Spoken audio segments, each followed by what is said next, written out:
Multicultural East London is known for its street art and graffiti paintings. However, one new addition is not welcomed by all local residents. The mural you see behind me is considered by Jewish people to be anti-Semitic.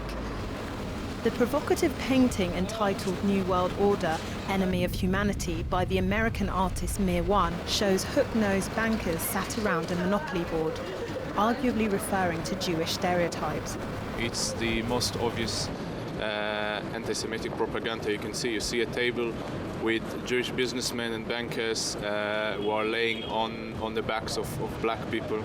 The big boys are ruling the world. You've got everyone underneath. Bankers, you got the monopoly that we live in, that they control on the backs of us. The artist himself, whose real name is Kaylin Ockerman, states that the mural is about class and privilege. He says the banker group is made up of Jewish and white Anglo-Saxons. His work is also being defended by Asma Hussain, the owner of the property. On the other hand, Lutfer Rahman, the Tower Hamlets mayor, said he's received a number of complaints from people arguing that the painting has anti-Semitic images, a sentiment shared by some people JN1 spoke to. Whether the artist intended it as such or not, by using anti-Semitic imagery, can only be interpreted as an anti-Semitic image. So I think it is quite upsetting. I think it's inciting of hate, and I don't think it's something that should be displayed publicly anywhere in London, really.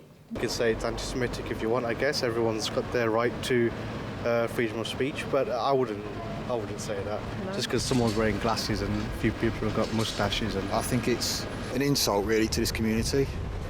As far as when you look at it, I don't care what anyone says, the figures around that table are caricatures, anti-Semitic caricatures of Jewish people. It's just not true that is all Jewish bankers, or in fact that their Judaism has anything to do with their actions. One could argue that even those Jewish bankers who act in such a way don't act very Jewishly. Local councillor Peter Golds has said that the area of Brick Lane, where the mural is located, is a culturally sensitive area. Brick Lane had a large Jewish population up until the end of the 1960s. It can cause racial tension between the communities. That area of East London has a very big Muslim population.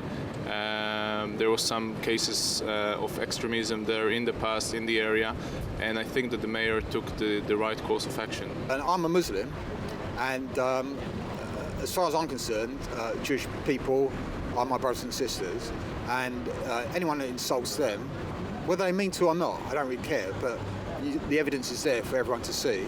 It's an insult to me as well. And to be honest, anti-Semitism, as much as Islamophobia, are not things to be played with or treated lightly. Especially with a mural that size and that prominence, it is in that sense divisive to incite further hatred. Some people understand why the mural may be considered to be offensive, whilst others have questioned whether the painting should be left alone. It shouldn't be placed publicly. If someone wants to do something like that at their own home, they're free to do so, but not in such an area. It's very conscious, it's truthful, so it's going to offend a lot of people. Truth hurts. And so, people are going to read it 1,000 different ways. One major complaint about the painting is that the imagery it includes may influence community members in a negative way.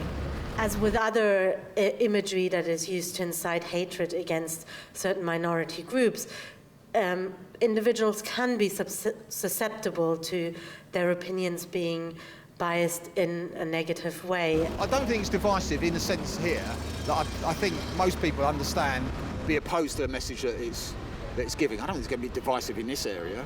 I just think it's insulting. Tower Hamlets Council has served the owner of the building with a notice to remove the painting by the end of the month. Failure to do so will result in further legal action. Some residents agree with this decision. If the local authority is getting negative report about issues like this, reasons why there has been a little bit of tension lately, then of course it's within their power to see that it is removed. We will be campaigning obviously with local parliamentarians, working with the groups who are fighting against fascism and anti-Semitism in the UK and across Europe. We've had congregants who wrote to local politicians to express their outrage and have asked us as rabbis to support them. We've written to the Jewish Chronicle on the matter as well. While the controversy continues, time is running out for Asma Hussein, the owner of the building, to replace the painting. Although the council have ordered the removal of the mural, what's clear is that the majority of passers-by here today have had something to say about it. This is Celestina Ololode for JN1 in London.